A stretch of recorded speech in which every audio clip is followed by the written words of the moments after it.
we need to make sure that your brain knows like what a Kegel even is. People talk about it. Yeah. And, you know, if it was squats, if a personal trainer was like, yeah, just go do some squats and never assessed it, you'd be like, but what if I what if I do it wrong? What if my form's not good? There's good form and there's bad form. There's actually 28 pelvic floor muscles. Wow. There's 28. Yeah. There's 14 on each side.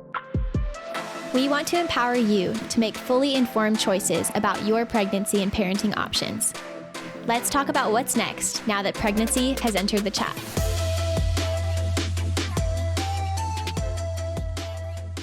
Welcome back to Pregnancy Has Entered the Chat. Today we have Mary Sadler on the podcast. Mary has her doctorate in physical therapy and works as a pelvic floor therapist in Winston-Salem. I'm so excited to learn from her experience and wisdom today. We hear a lot about preparing for birth and caring for ourselves during pregnancy, but pelvic floor care is often left out of the conversation. Mary, is there anything you'd like to say to our listeners before we get started? Well, I'm sure you're appreciating my professional outfit that I have brought today. I don't know if they can see me or I don't know if I should stand up or if they can see, if everyone can see what I'm wearing. This is a uterus. I'm a cute little uterus. This is my uterus costume. These are ovaries. It's just a nice visual representation because usually when I wear this costume, everyone thinks I'm a crab, which is just really sad that the general public does not have a really good understanding of female anatomy. And one of the first things I say to all my patients is the first 3 visits in pelvic floor therapy is what I feel like we should be learning in health class in school. Yes. There is a huge lack of just basic general education about the female body. And then you add all the difficulties of pregnancy on top of that. Yes. With with less education, and it just gets worse. It just gets does. worse. Yes. So this is my beautiful uterus. This is the part where the baby grows, and then down to the vagina. This is the vagina down here. So, ta-da! I just have to say, if you're listening on audio only, click over to YouTube and watch the video because you need it. Just a quick look. Yes. Oh, well, I'm so super excited to have you on. I would love to hear just the first thing you'd want someone who's newly pregnant to know about caring for their pelvic floor. When I was reading through the questions you sent me before, I in my head was what would be my one sentence answer for all these, and for that it's glutes and strength. Pretty much if you ask me any question ever, my answer is going to be glutes. Yes. Strong glutes are the source of a good life. Okay.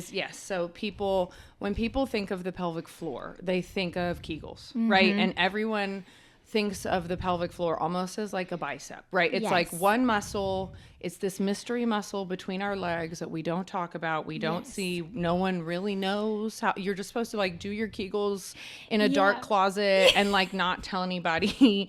Shh. Yes. But the pelvic floor is a group of muscles that functions with your body, the whole body, especially your glutes. And in pregnancy, for your pelvis to be stable, to decrease pain, to decrease leakage, it is actually the glutes that need to do a bunch of work. Okay. And I call no offense, husbands, I call the glutes the husband muscle because they are physically equipped to do more things, but they have a tendency to want to tap out and take a nap a little faster than they should. So having really strong glutes means your pelvic floor doesn't have to do unnecessary work. Okay. Right? The pelvic floor, I call her the mommy muscle because when no one's done the dishes, nobody's picked up the laundry, no one's taken out the trash, no one's picked up the living room, who stays up late and does all those things? Mom. Yes. Mom is the one doing all those things. And so if your core is not working properly, if your glutes are not working properly, your pelvic floor actually gets overloaded and ends up becoming too tense, too angry, too overworking, and that often leads to pain, leakage, negative labor outcomes, bad labor outcomes. And so the biggest thing I would say is make sure your glutes be strong. Nobody has ever woken up in the morning and thought, if I was weaker, this would be so much easier. Sure. They want to be strong. And a full-grown baby, you are currently... Yes. This is baby number 2, I heard. Yes. So you are well aware that, babies are heavy. A full-grown baby is heavy. Yes. You have to be strong to walk around with that dumbbell on the inside doing the Kung Fu Panda. Yes. So that is the long answer to a short question. No, I love it. You touched on so many things there that even as I was telling people, we're going to do this episode about your pelvic floor, my mom said, oh, well, your sister told me we should do kegels. And she's like, and I don't know, she's like, I don't really, I was like, I heard, Mom, that's not actually the solution to everything. I was like, I'll send you the episode. Yes. Mom, it's not the solution to everything. Listen to your daughter. Okay. It was too Clock funny. it. I'm so glad though, because I'm so like, that's all we hear. It is. And again, like, so for in my mind, if you were like, how would we start? I like to start all my sessions personally with basic education, because I feel like when we like can visualize what we're all talking about, you know what I mean? It makes it easier to understand. So first of all, again, the pelvic floor is a group of muscles. The pelvic floor is what's called skeletal muscles. So like your arm muscles, your leg muscles, those are all skeletal muscles, right? And so one of the things about skeletal muscles is they only listen, like they do what your brain says they should do. Like if my arms were just flopping around, you would be like, and I was like, I'm not doing this. You and I would both like call 911 and be like, there's a problem. What's going on? Or if my brain was like, hey, Mary, reach for your cup, and my arm didn't, like, that would be a problem. So your pelvic floor muscles should do what your brain tells them to do. But I mean, you're not looking at, we can both see my uterus arms, but neither of us are looking at my vagina right now. So the only person that knows what's going on down there is me on the inside, and for your pelvic floor, it's you on the inside. So we need to make sure that your brain knows like what a Kegel even is. People talk about it. And if it was squats, if a personal trainer was like, just go do some squats and never assessed it, you'd be like, but what if I what if I do it wrong? What if my form's not good? There's good form and there's bad form. There's actually 28 pelvic floor muscles. Wow. There's 28. Yeah. There's 14 on each side. Okay. Right. So your pelvic floor muscles come in right and left sides. Your vagina is like a circle column that is a muscle. So it's like a support column in the middle of the pelvis. But pelvic floor muscle wise, there's 28, which most people are shocked to find out that it's not like a bicep, like a Kegel. It's actually more like a really complicated spider web of muscles organized into 3 layers on right and left sides. And just like, that's a lot. It is. Like, that's like the most complicated rotator cuff in the world. Like, there's muscles, there's hip muscles that are also pelvic floor muscles that are also bladder support muscles. So your hip function and your pelvic floor, it all goes hand in hand. And Kegels are not, it's not the answer. There's so much more to it than just, and most statistically, the research shows 75% of women who are verbally instructed how to do a Kegel do it wrong. When they're told, like, stop, like you're trying to stop your flow of urine, 75% of women will actually Kegel incorrectly. So statistically, like if we had 10 women in this room and we just told all of them to like, oh, hey, everyone just Kegel like you're trying to stop your flow of urine. 7 out of 10 of them would do it completely wrong in a way that would cause more harm than good. Like, I think that's something that's so like concerning is that we are told this one thing and then it could actually hurt more than it helps. So I'm super excited just to continue learning from you, but talking about those 28 muscles. And how do they change and what happens during pregnancy and the postpartum period and birth? Like, tell us everything. Is that enough of an answer? Everything? Is that a good answer? So during pregnancy, the biggest thing is there's a lot of increase in blood flow. Like your blood flow increases up through, I believe it's the 7th month of pregnancy. And I think I do a PowerPoint on this when I teach my birth class, and you'd think I'd have it memorized by now, but I don't. Good. But it's like your blood volume increases like 4 times or something. Please don't quote me on that. I'll look it up. I promise I know. But the blood volume increases a lot. So you get a lot more blood vessels. You have a lot more nerve. Your body builds new nerves. You get more nerve endings. And like really the baby just gets heavier. It's just more work. Again, like your abs with a big old pregnant belly, like your abs can't do everything they're supposed to do. So your abs go away. Your hip flexors try and take over. Your glutes are like, this is a lot of work. I'm just going to not help. And so your pelvic floor ends up being the one left, like just trying to hold it all together through Yeah. pregnancy. And then birth is what I call, so I have some spinning babies training. I don't know if you guys have talked about spinning on the podcast or. We haven't talked about it a lot. I'm familiar a little bit, but if Okay. you want to give like a brief description. Yes, yeah. Well, you guys should totally grab a spin. I'm not fully I cannot claim to be fully certified Sure. spinning babies, but I have done some spinning babies courses and training. Yeah. And spinning babies is what I would call like a blend, like if you took a midwife, a doula, and a pelvic floor therapist, and you put them in a blender and made one person, Yeah. that would be like the spinning babies mindset. Wow. So it's very much, so the angle of spinning babies is that we try and cultivate an environment where the baby can do the right things so that birth can happen. Okay. Right. Whereas in our standard, typical American medical system, the mindset is let's take an approach to the cervix. Let's try and get the cervix and the mother's body to progress labor along and Yep. get then start with the mother's body to then get the baby where it needs to go. Yep. And then spinning babies is like, hey, let's convince the baby to start the labor and then, kind Yeah. of, right. So it's just kind of two different, neither is wrong. You know what I mean? Yes. They're just different angles.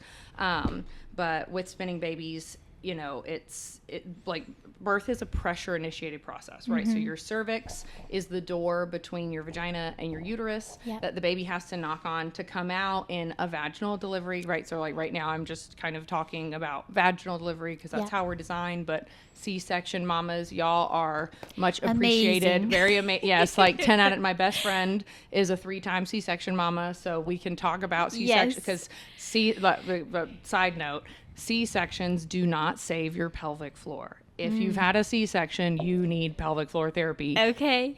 We're gonna come back. We're We're gonna back come to back it. to that one. Okay. But with a vaginal delivery, so the cervix has pressure receptors on it. Your baby gets heavy enough to survive in the outside world, and all that pressure, stretches the cervix, and then your cervix says, hey, this baby can survive now, and that sends a signal to your brain. Then your brain releases a hormone called oxytocin. That hormone makes the uterus, Yeah. the uterus is a really big muscle that then contracts Yep. really forcefully to push the baby down more to get more pressure, more oxytocin, more contractions, more pressure, more oxytocin, more contractions. Yep. That cycle builds on itself until the baby comes out. And so during pregnancy, your pelvic floor has to work really, really hard to keep that baby, right? We want that baby to get to term. Yes. So we want to contract, we want to be stable, we want to keep that cervix closed, we want to not pee our pants, not poop our pants, Yes. like all those fun things. So it's all about, like squeeze, stability, and then immediately as soon as labor starts, the pelvic floor has to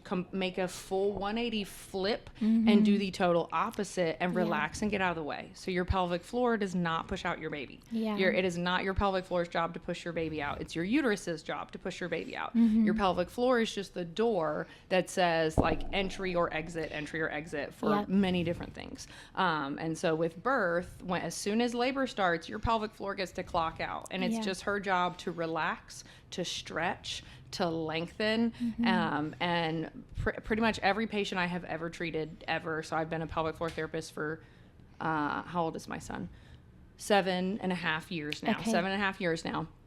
And in all 7.5 of those years, everybody leaking comes in and thinks they're super weak and they need a Kegel harder, faster, stronger, longer. But most of the time, honestly, their muscles are too tight and they're Yeah. not good at relaxing.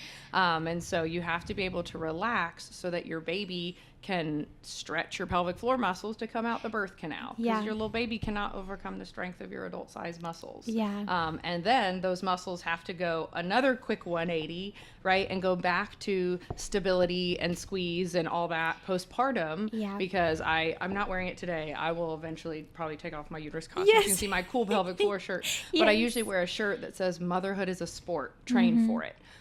Because so I have 3 kids, a little about me. I have 3 kids. Yeah.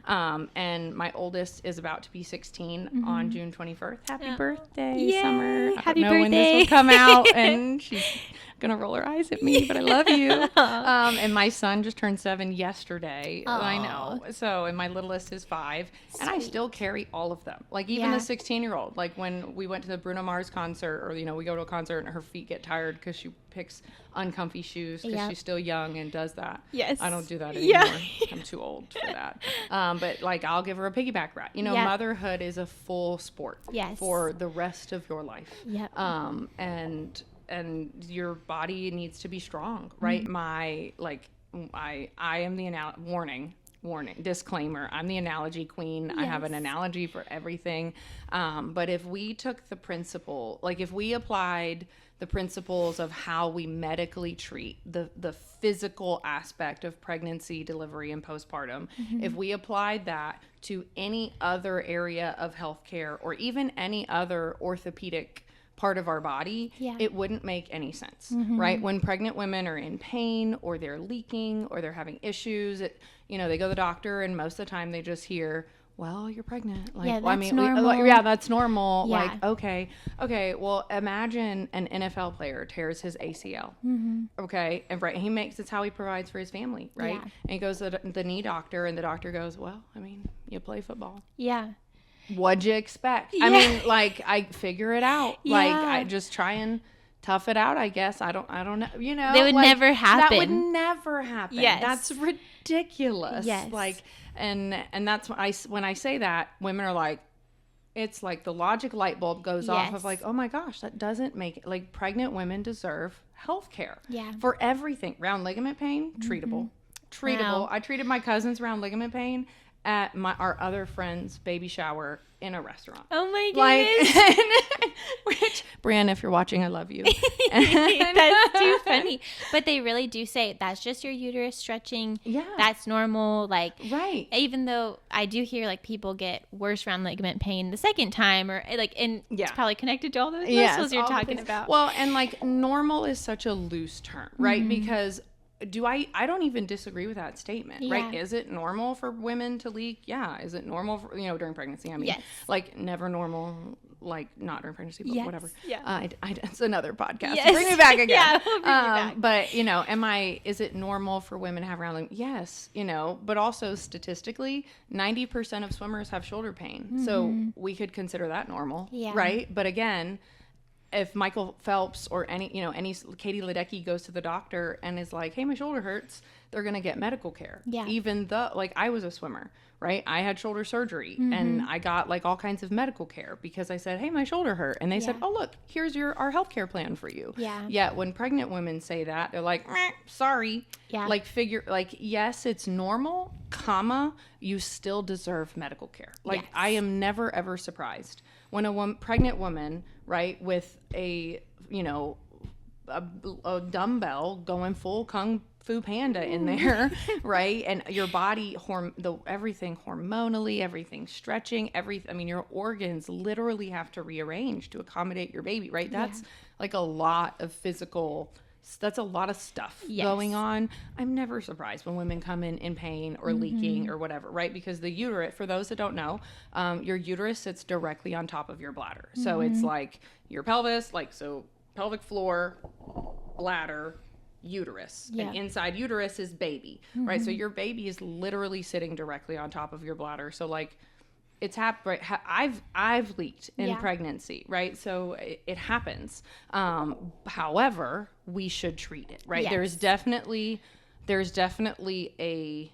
there's like a little circle of, this happened, don't worry about it. We'll call it normal. We'll all move on with our day. But then outside of that, it's like, oh, you're leaking every time you sneeze. Absolutely not. Yeah. Or you're so scared of sneezing that you're doing this cross the leg and hope and pray, right? Like, that's not normal. Yeah. Well, that's that's medically treatable. I would say we're all going to say like that's medically treatable. Yes. Right.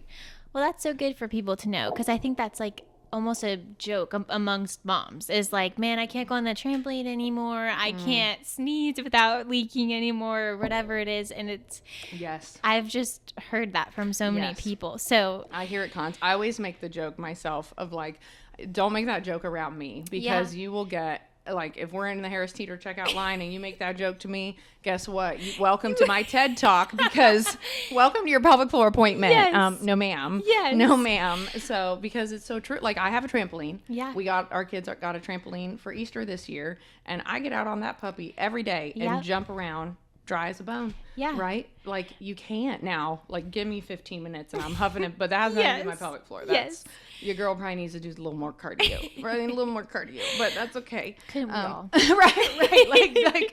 Like I'm just as human as the rest of us. Yeah. But it's not, it's like the funny haha joke of the century. And I mean, that makes all women normalize it way too much. I mean, so fun fact about pelvic floor therapy, I treat women that have never had babies, right? Everyone thinks of pelvic floor therapy and like, I know our podcast is catered to that. Yes. But there's going to be women likely listening to this, hopefully that want to have a baby one day. And they might be experiencing some of these issues and they're panicking going like, I haven't even had a baby. And this so especially if you're already having these issues before you have a baby, we definitely need to be addressing them because you want to prepare for your pregnancy. Yeah. I had a patient come in the other day about to do IVF and, came in just to kind of get in a perfect world, everybody would come in and see a pelvic floor therapist before even attempting to conceive, just to make sure, just to make sure you're strong and you're healthy, you got all the things. And I had to have that hard conversation with her of like, I genuinely don't think your body, like, I don't think your pelvic floor is strong enough. Like, I don't and because you're about to spend a whole bunch of money, right? Like I want your process to be as successful as possible. And so, like I would, if my opinion mattered, I said, I would want you to do 3 to 6 months of really high quality strength training. So that when you do your transfer, the likelihood of your body going, I am strong enough to keep this baby in, and then you keep that baby in to term is much higher. Right. You know what I mean? And I feel like that's the element that's missed in like pregnancy and postpartum. All female healthcare is just like the physicality of, right? Our medical system is really catered to, like MRI and X-ray. Those are all really static, like one position, one image, one thing. Yep. But how still are you when you're taking care of it? Not very still, right? So that's not always relevant, especially in motherhood when you're never in the same spot for 5 seconds. Right? And so we want to make sure that your body can do all the physical things it needs to do. So you touched on so many things that we could go into for so forever. Long. I know, because there's just so much to talk about. Like you said, I wish that these things were taught in like a health class or like more in depth. But you've said something about like a lot of the time people think that they have a really weak pelvic floor and that it actually is kind of really tight. And I think that comes into play with like the pain with intercourse or the like leaking. Can you talk about how common those things are? Oh, I can.